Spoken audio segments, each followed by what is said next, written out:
Okay, our lesson on 7.2 is going to take our properties of exponents and just relay them to now rational exponents. And remember, rational exponents were just fraction exponents. So the properties are going to be exactly the same.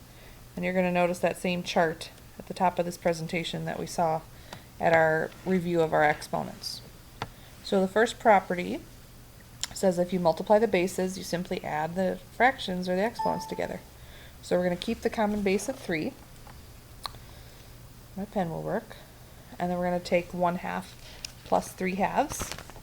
And we are going to get 4/2, which is a 2. Now, 3 squared is really a 9. So if you wanted to go ahead and continue this and simplify as far as you can, that's fine. Now for the product, power of products, we're going to multiply our powers together. So 3/2 times 2 gives us 4 to the 3rd power now. And again, if you want to take that a step further, say 4 to the 3rd power is 64, that's fine. Okay, our third property is where we distributed the power. So we have 9 to the 1/2 times 4 to the 1/2. And if you remember from the last lesson, the 1/2 power is really like taking the square root. So the square root of 9 is a 3, and the square root of 4 is really a 2. So this problem is really 3 times 2, or a 6. Okay, a negative exponent means that that base needs to flip to the other side of the fraction. Now it's a little confusing because we have a fraction and then we also have a fraction exponent. So when I say the fraction, I mean the basis fraction. So the 25 to the 1/2 power is going to flip to the bottom. We're going to end up with 1 over 25 to the 1/2 power. And remember, the 1/2 power is really like taking the square root. So the square root of 25 is 5. So our final answer is really a 1 over 5. I know you can use your calculator to do this. However, I'm going to ask you to relay these properties over to variable expressions, and you can't use a calculator for that. Now our property on number 5 says we're supposed to subtract the exponents. So 5/2 minus 1/2 is 4/2, which is a 2. So 6 squared is an okay answer, but if you want to simplify further, it's a 36. And then on property number 6, we're going to distribute the 1/3 power. So we've got 8 to the 1/3 divided by 27 to the 1/3. And remember, 1/3 is like taking a cube root. So 8 to the 1/3 is a 2. And then 27 to the 1/3 is a 3. So the final answer there could be a 2/3.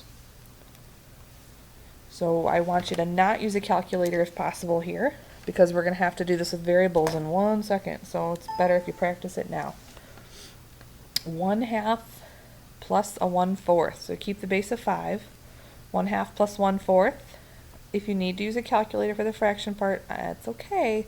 But man, it'd be really nice if you don't have to. 1/2 plus 1/4 is like 2/4 plus 1/4, which is 3/4. Got to get common denominators in order to add fractions. Here I'm going to distribute the squared to everybody. So 1/2 times 2 would be an 8 to the 1st. And then 5 to the 2/3. And I'm just going to leave my answer like that because it really doesn't simplify any further. I'm going to distribute the negative 1/4 here. So 4 times negative 1/4 is a negative 1. Same thing with the 3. Now this I can simplify a little more. Remember, negatives just mean that those bases need to flip to the other side of the fraction.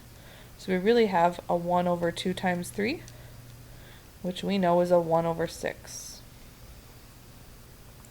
And then in the last example, 27 to the 2/3 times 6 to the 2/4, which is a 1/2. Now, technically 27 to the 2/3 does simplify further. Let's see, the cube root of 27 is 3, squared is 9. So I'm okay if you leave your answer like it is now, just because you showed me the property. Or if you wanted to write 9 times 6 to the 1/2, I would accept either one of those answers. Neither one's really better in this case. Okay, moving along.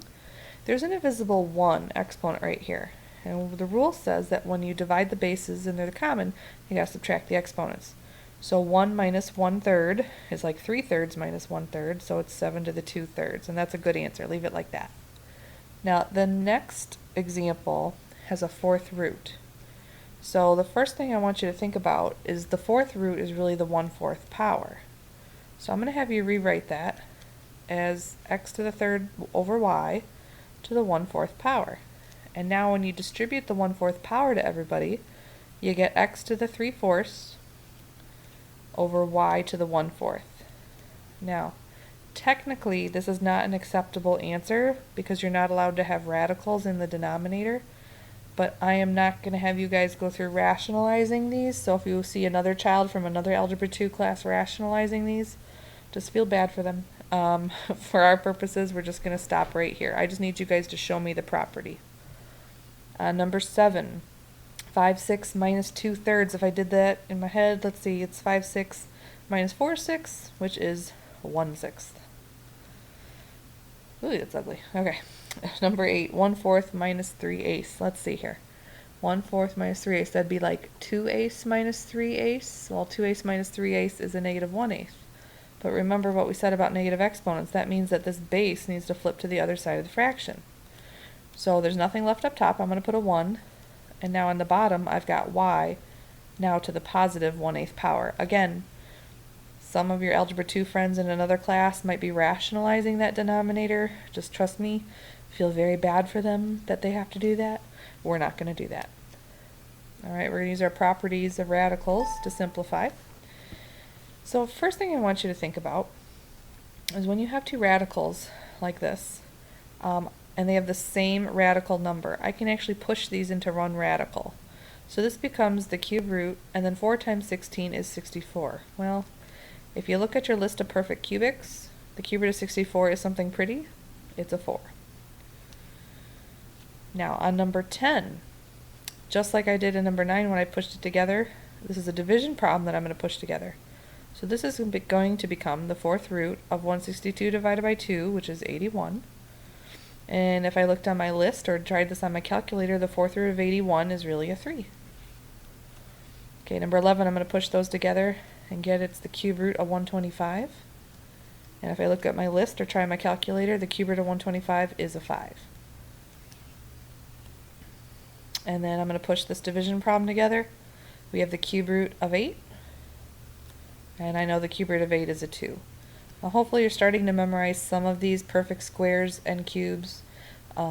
It will eventually be forced into your brain by accident, so I don't think you have to actively memorize them, but you will eventually.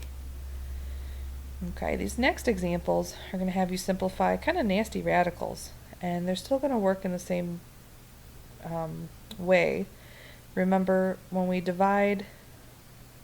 change from a radical form to a rational exponent form, it becomes a division problem with the power and the root number. So the same thing's going to happen. Well, let's start with the 5th root of 32. You know that the 5th root of 32 is a 2, so I'm going to write that down.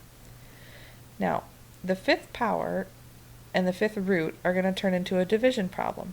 So I always ask my students, 5 goes into 5 how many times? And they always tell me once. So this is like 2a to the 1st, that's the 1 time.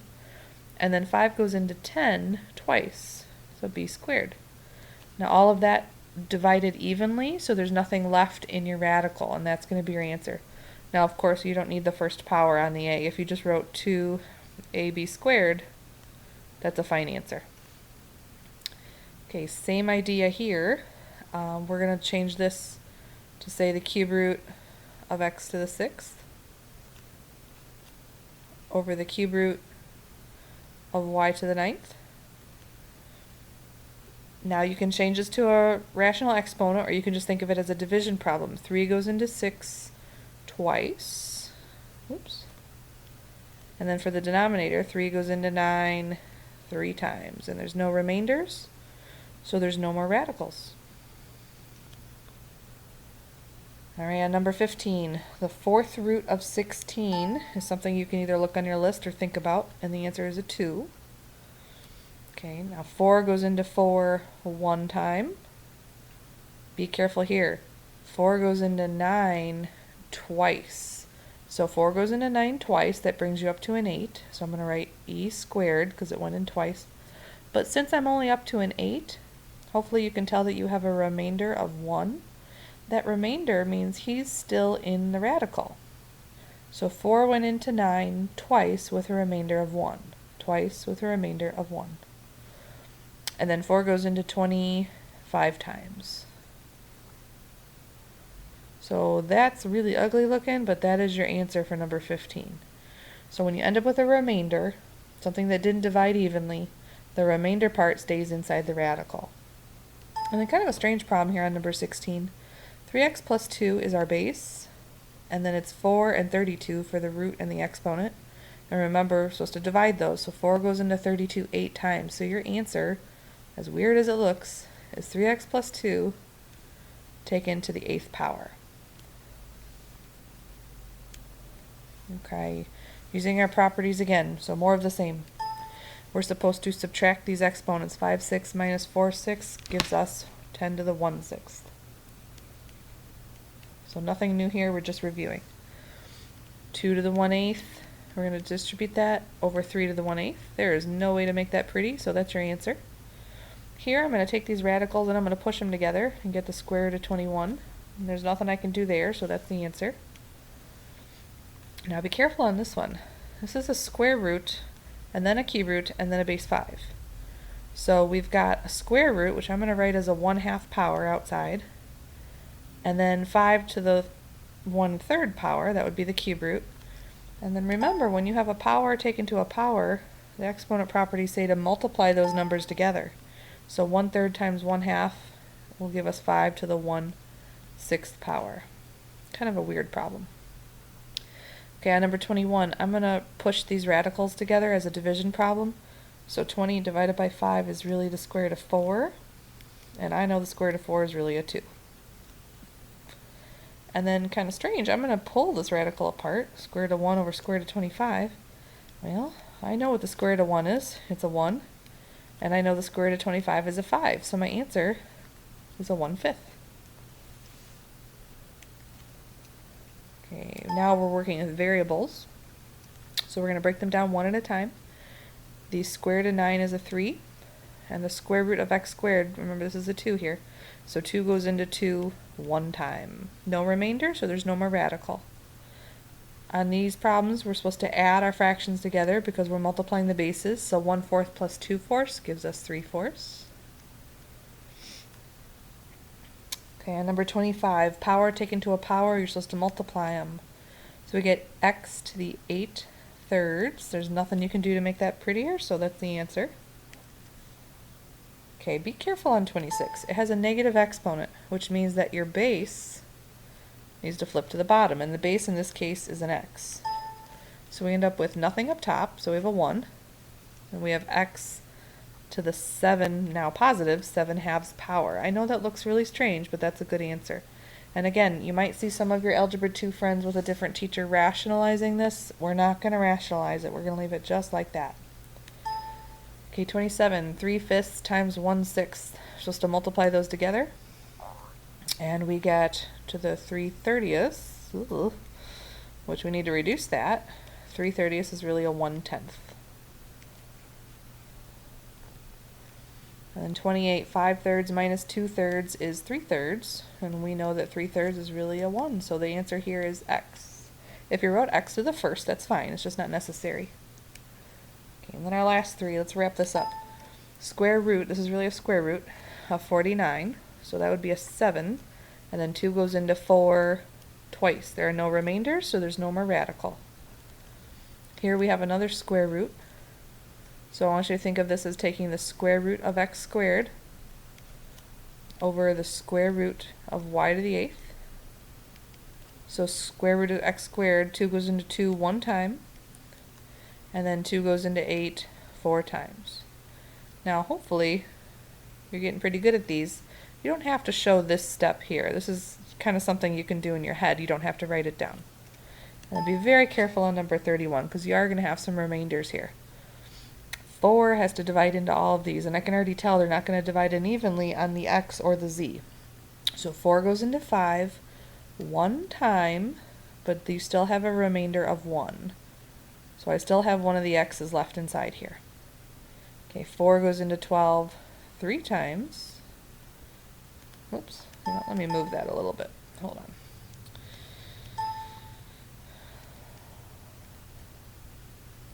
Okay, and then 4 goes into 21 5 times. That'll bring me up to 20, but I still have a remainder, whoops, still have a remainder of 1. So your answer, kind of gross, is x y to the third z to the fifth times the fourth root of xz. Anything that was a remainder stayed inside the radical. And that concludes the lesson on 7.2. If you have any questions, come see me before school, after school, or during lunch.